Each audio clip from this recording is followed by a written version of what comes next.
જોઈએ સમાચાર વિસ્તારથી।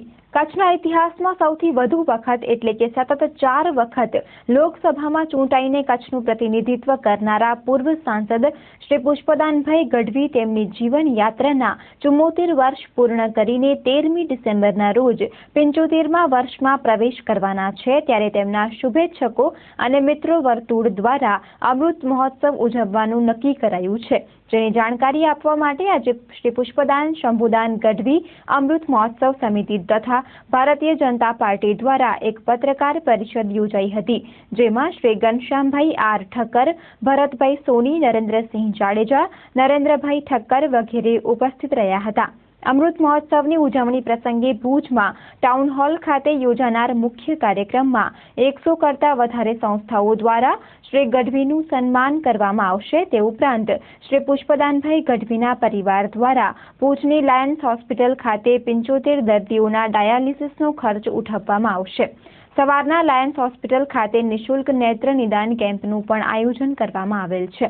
આ પ્રસંગે રાજ્યકક્ષાના મંત્રી શ્રી શંકરભાઈ ચૌધરી, શ્રી તારાચંદભાઈ છેડા, સંસદીય સચિવ શ્રી વાસણભાઈ આહિર, પદ્મશ્રી દેવલ સાહે, જોધપુરના ડોક્ટર સોહનદાન ચારણ, ગુજરાત યુવા ભાજપના અધ્યક્ષ શ્રી પ્રદીપસિંહ જાડેજા, સાંસદ શ્રી વિનોદભાઈ ચાવડા, જિલ્લા ભાજપના અધ્યક્ષ શ્રી પંકજભાઈ મહેતા, કચ્છના ધારાસભ્યો તથા અન્ય આગેવાનો ઉપસ્થિત રહેશે। આ પ્રસંગે સમિતિના અગ્રણી શ્રી ભરતભાઈ સોનીએ ચંચળ ન્યૂઝ સાથે વાત કરી હતી।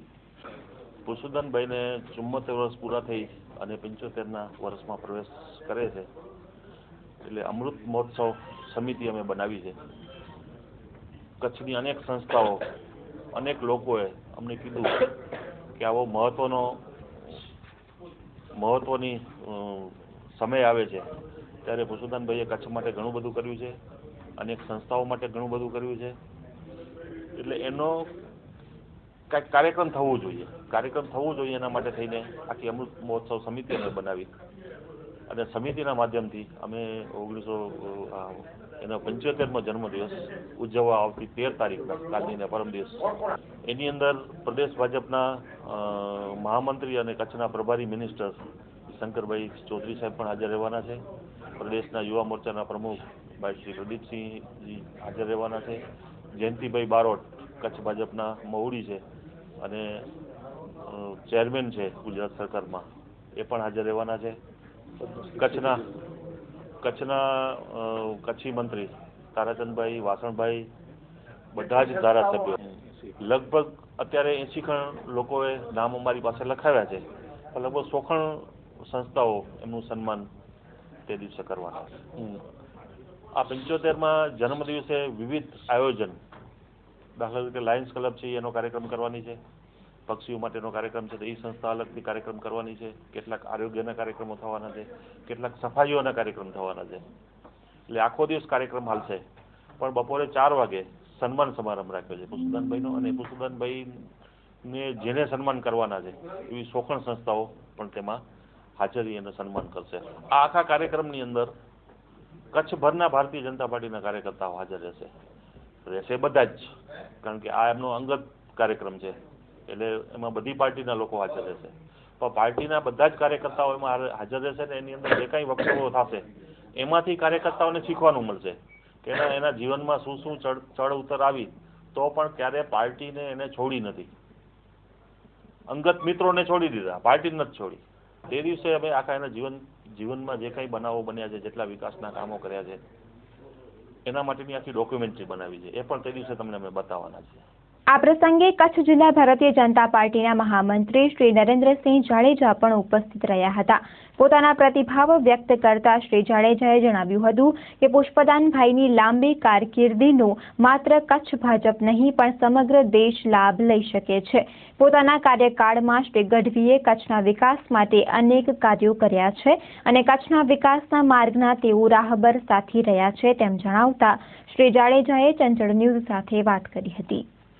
આમ તો 75 વર્ષમાં એમનો પ્રવેશ થઈ ગયો છે। છેલ્લા 75 વર્ષમાં એટલે મારી સમજણ મુજબ એમની 54 વર્ષની યુવા કારકિર્દી પછીનો સમય અને 24 વર્ષનો રાજકીય સમય, એમાં અનેક એવા કાર્યકરો છે। આપે આપના પ્રશ્નમાં કીધું કે કચ્છ ભાજપ, પણ કચ્છ ભાજપ નહીં પણ પ્રદેશ કે રાષ્ટ્રીય ભાજપ પણ એમાંથી ઘણું બધું શીખી શકે છે અને એમને આઈડિયલ આદર્શ તરીકે સ્વીકારી શકે છે.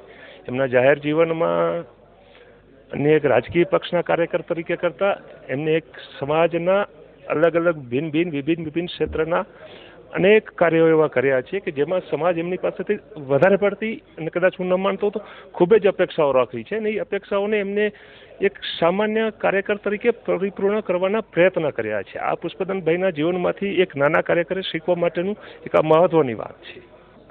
હજી અમારા માટે આ તો એક એમના શુભેચ્છકો અન્ય સામાજિક પારિવારિક અન્ય સામાજિક સંસ્થાઓએ આયોજન કર્યું છે, પણ અમારા ભારતીય જનતા પાર્ટી માટે તો આજે પણ એ એક માર્ગદર્શક છે, પથદર્શક છે અને અમારે હજી એમની પાસેથી એમનું જે ઘણું બધું શીખવાનું એમની પાસેથી મેળવવાનું અમારા માટે હજી બાકી છે.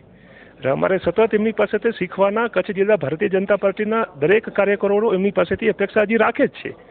આ તો 75 વર્ષ થયા છે એ નિમિત્તે એમનો કાર્યક્રમ છે. બાકી અમે તો હજી એમની સેવા અમારી માટે તો હજી ચાલુ રહે એવું જ અમે ઈચ્છીએ છીએ.